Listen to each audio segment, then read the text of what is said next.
It's that time again! What time is it? Chapter 13 time. The following day, I call my mum after I get home from work. Aww. That's really nice. Boys and girls, remember to call your mother. My mum is oozing contrition, desperately sorry not to make my graduation. Bob has twisted some ligament, which means he's hobbling all over the place. He's expected to make a full recovery, but it means he's resting up, and my mother has to wait on him, hand and sore foot. Oh, Mum and Bob, what will they get up to next? Anna really appreciates it when her mum says that she loves her. I close my eyes. Her precious words give me a warm glow inside. Love you too, Mum. Aww. Disturbingly, my mother watches these videos. Hi, Mum. I love you. Idly, I switch the mean machine on and fire up the email program. Apparently her laptop now has a nickname, the Mean Machine. She's so creative. Christian Grey has emailed her a dictionary definition of the word submissive, which is basically like, bitch please. Anastasia replies with her own dictionary definition, compromise. They don't say much in their emails, but the email titles tell a story of their own. Subject, 2011, women can drive. Subject, stubborn young women. Subject, intractable men. Subject, exasperated men. Subject, not so intractable men. Subject, exasperating women. Just hit reply, you don't need to edit the subject. I call Ray. As promised. My heart swells talking to Ray, and a huge lump forms in my throat. We have a special bond that I treasure. Paul is back in town. I've forgotten who Paul is. She tells Paul that she has a date with Christian Grey,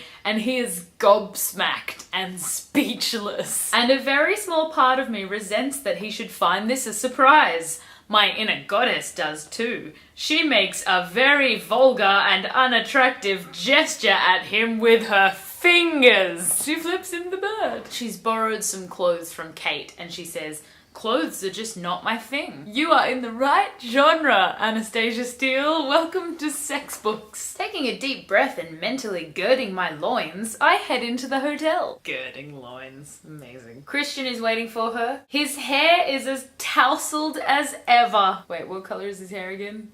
I've forgotten. Copper hair. He steeples his fingers in front of his mouth. This is happening again. That is steepling, right? It couldn't be that way. My eyes linger on his mouth. That's been on me. ... All parts of me. I flush. You're at a restaurant. You can't be flushing. Oh, the hygiene. My subconscious taps me hard on the shoulder. It would be really scary if your subconscious physically tapped you on the shoulder. You'd be like, what the? There's no one there. I take another large sip of wine.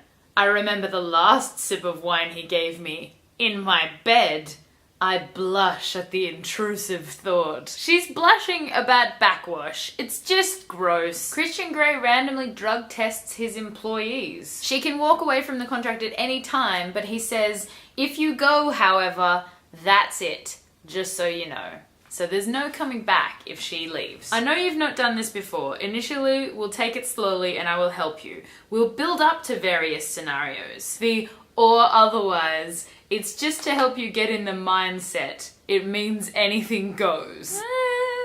Can we be more specific? Is there a coat rack scenario? I know you want me, Anastasia. My frown deepens. How can he tell?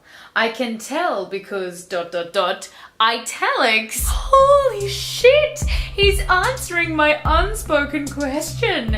Is he psychic as well? And then he does all this mentalist stuff about how he knows she's aroused right now. I felt the tablecloth move, so I know your thighs are clenched together. Sherlock Holmes. She sucks on her asparagus to try and toy with him. And then the waiter comes in. Awkward. She gets her car from the valet. And Christian's like, oh my god, is that what you drive? Because she's got a little old Beetle.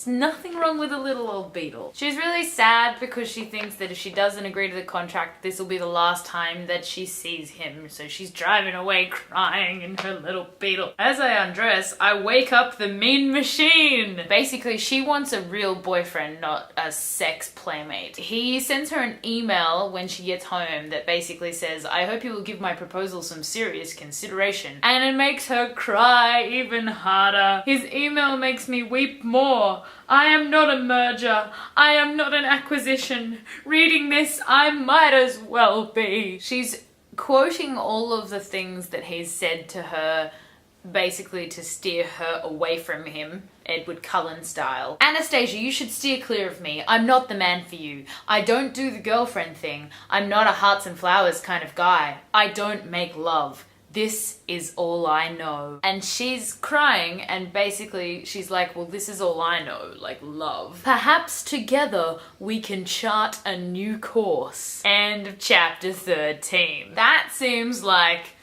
the point of the book. Hey, I do S&M. What do you do? Love.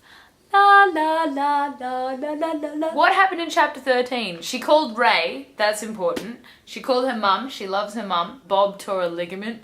Lots of stuff happened with Bob and Ray and mum, and she loves everybody. Paul was there, if anybody remembers who Paul is. She went and had dinner with Christian Grey and sucked on an asparagus, and then she went home and cried, because that's what she does. She goes home and she cries.